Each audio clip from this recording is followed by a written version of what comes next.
when you take a photograph, you have the depth of field to take into account. This is the point where the photograph appears to begin to be in focus, goes through the actual focus area and then goes out of focus behind it.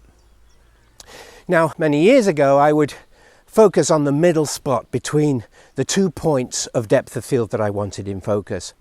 Or, if I started getting a little cleverer perhaps, I would measure the closest point and the furthest point and then maybe focus 1/3 of the way into the shot. But there's actually a much easier way of doing it that I learned, and that is to let your lens do all the work.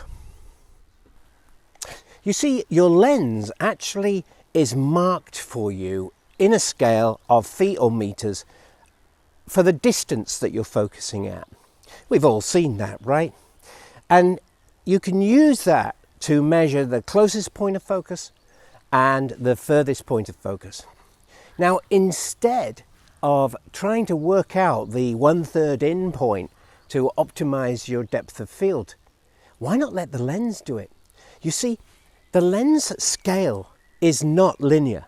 It actually changes. If you look at the scale of your lens, you'll notice that close up, the scale is much broader, i.e. the change of focus is much greater over a much smaller distance that you're focusing on. And as it gets further away, the object, the scale gets tighter and tighter until near infinity, there's only a very small movement between something, say, 15 meters away and infinity itself. Very small movement indeed. Now, because that's a non-linear scale, the lens is actually doing the work for you to optimize your depth of field. So in this particular photograph I'm looking at here, I want the front of the bridge to be in focus and the rear of the bridge to be in focus.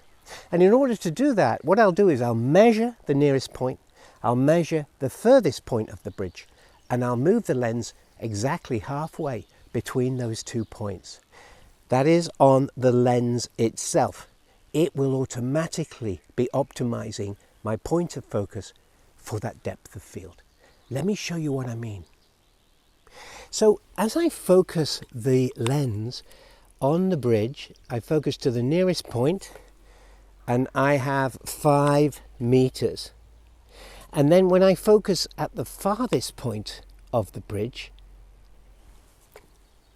I've got 15 meters.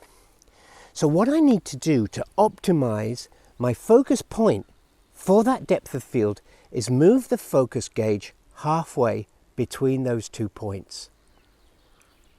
That's it. The lens has done all the work for me to give me exactly the point of focus that I need. Now, in order to get my depth of field f-stop, I just look at the f-stops on the lens and see which one falls just outside my 5 meters and my 15 meters. And looking at this, it's f5.6. So I'm going to optimize on f5.6 here and take the photograph.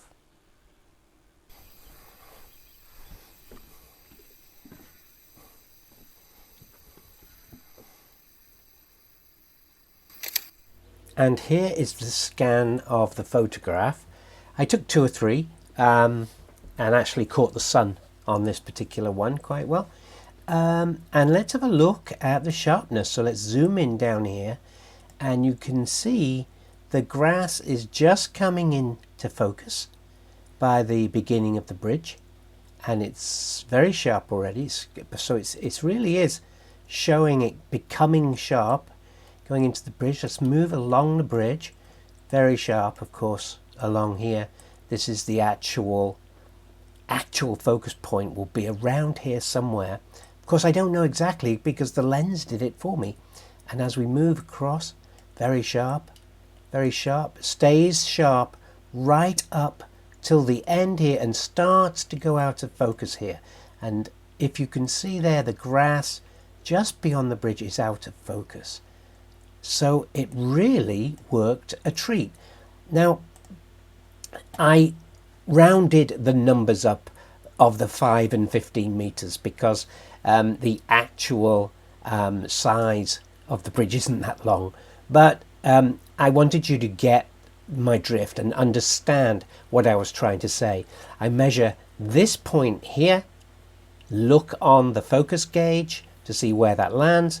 I measure this point here with the camera, look on the focus ring and see where that lands. And then instead of focusing somewhere in the middle of the bridge, I just move the dial on the lens halfway between the 2 points that I focused on.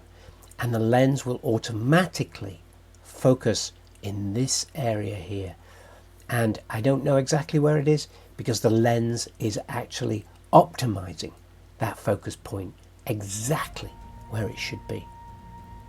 So I hope you got something out of this today. Depth of field is very important to understand. We use it all the time after all, and maybe this has given you a really good tip of how to really optimize where your camera is focusing to optimize the depth of field that you've chosen for that particular shot. Thanks very much for watching. Give us a thumbs up, subscribe to the channel, and a big shout out to my patrons. Thank you so much, and see you next week.